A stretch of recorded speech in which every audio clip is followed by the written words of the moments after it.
Assalamualaikum warahmatullahi wabarakatuh. Pada kesempatan kali ini saya Lina Nur Amalina dari SMK Negeri 5 Bandung ingin menjelaskan mengenai materi minyak dan gas bumi. Minyak bumi berasal dari pelapukan sisa organisme yang dikenal dengan istilah petroleum. Petra artinya batu dan oleum artinya minyak. Jadi minyak ini yang berasal dari batuan-batuan. Tahap pembentukan dari minyak bumi ini awalnya organisme mati dan mengendap di dasar lautan. Lalu setelah mengendap terjadi pergeseran lapisan bumi sehingga tergeser menuju lapisan bumi dengan suhu dan tekanan yang tinggi. Setelah itu terurai secara fisika dan kimia menghasilkan hidrokarbon. Komponen penyusun minyak bumi itu ada hidrokarbon, ada senyawa mikro. Hidrokarbon yang banyak terdapat di minyak bumi diantaranya adalah alkana, sikloalkana, senyawa aromatik, dan alkena. Lalu apa itu senyawa mikro? Senyawa mikro ini biasanya berupa senyawa belerang, bisa nitrogen, oksigen. Bisa juga organologam yang mengandung V atau vanadium dan Ni atau nikel. Bagaimana sih pengolahan minyak bumi? Minyak bumi yang kita dapat sekarang ini tidak serta-merta didapat langsung kita pakai, tapi harus melalui proses pengolahan terlebih dahulu. Pengolahan minyak bumi, awalnya minyak buminya itu masih berupa minyak bumi mentah. Lalu dilakukanlah yang namanya destilasi bertingkat. Destilasi bertingkat ini pemisahan minyak bumi berdasarkan perbedaan titik didihnya. Jadi di dalam kandungan minyak bumi itu kan terdapat berbagai macam senyawa. Nah, si senyawa-senyawa tersebut kita pisahkan dengan cara destilasi bertingkat. Kalau titik didihnya sudah tercapai, maka dia akan dipisahkan terlebih dahulu ke wadah, lalu nanti dipanaskan kembali. Nanti pada titik didih tertentu, maka akan dipisahkan lagi ke wadah tertentu, sehingga diperolehlah senyawa-senyawa dari minyak bumi.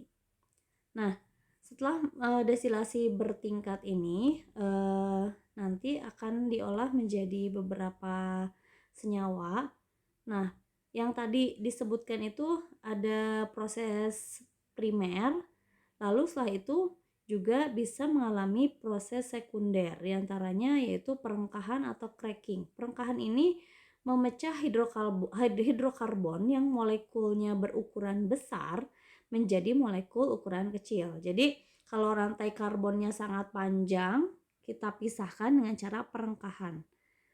Nah, lalu ada reforming, mengubah struktur molekul fraksi yang mutunya jelek menjadi lebih baik. Ada alkilasi, alkil, kita menambahkan alkil. Jadi penambahan atom C pada suatu fraksi sehingga lebih panjang dan bercabang. Ada juga polimerisasi. Polimerisasi ini tadinya molekul-molekul kecil menjadi molekul yang lebih besar. Lalu ada treating atau pemurnian minyak bumi dengan mengeliminasi bahan pengotor yang terlibat dalam pengolahan. Bisa lihat ya di sini, kalau jumlah atom karbon 1 sampai 4 itu biasa kita gunakan untuk LPG dan sumber hidrogen. Petroleum ether kita gunakan untuk pelarut. Untuk kendaraan biasanya atom C-nya berjumlah 5 sampai 12. Tapi yang kita gunakan biasanya yaitu C8 atau oktan dan C7 atau heptan untuk bahan bakar kendaraan yang dipakai sehari-hari. Bisa juga mungkin nanti ada gasolin yang jumlah C-nya bukan C8 dan C7, bukan bensin. Oke, ada nafta, minyak bumi, minyak tanah, aftur untuk bahan bakar pesawat, ada solar dan minyak diesel, ada juga pelumas, parafin, dan aspal. Bisa dilihat ya, ini kegunaan-kegunaan setelah destilasi bertingkat lalu dipakai untuk bahan-bahan kegunaan sehari-hari. Nah, ini hubungannya minyak bumi dengan yang kita pakai yaitu bensin. Bensin itu terdapat yang namanya mutu bensin. Kenapa sih ada istilah premium, ada pertalite, ada pertamax, ada pertamax turbo. Nah, semuanya ini berdasarkan kualitas bensinnya. Kalau premium angka oktannya 88, artinya dia mengandung 88% oktan. Biasanya sisanya adalah heptan. Jadi Kalau untuk premium heptannya yaitu 12%.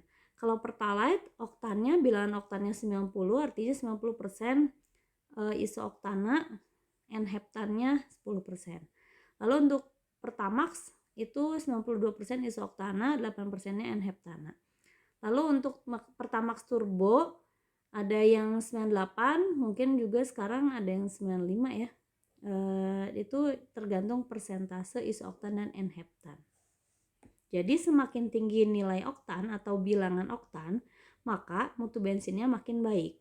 Kenapa mutu bensinnya makin baik? Karena biasanya si oktan ini bisa menjadikan pembakaran di mesinnya itu lebih sempurna. Karena lebih sempurna sehingga mengurangi ketukan atau knocking mesin, sehingga suara mesinnya lebih halus, lebih kecil suara knockingnya.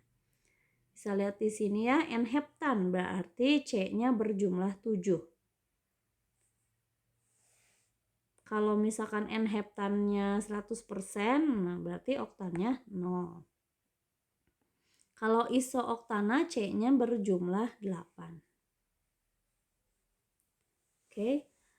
Adapun zat aditif yang ditambahkan untuk meningkatkan bilangan oktan, yaitu TEL dan MTBE. TEL itu tetraethyllead, MTBE metil tersier butyl ether, tapi yang untuk TEL ini sudah tidak digunakan. Kenapa? Karena mengandung lead. Lead itu adalah timbal. Kenapa nggak pakai timbal? Karena timbal ini kalau dibakar nanti dia menjadi polusi udara. Dan ini membahayakan untuk kesehatan, sehingga sekarang sudah tidak menggunakan TEL. Oke, mungkin penjelasannya cukup sekian, mudah-mudahan bisa dipahami. Terima kasih atas perhatiannya. Assalamualaikum warahmatullahi wabarakatuh.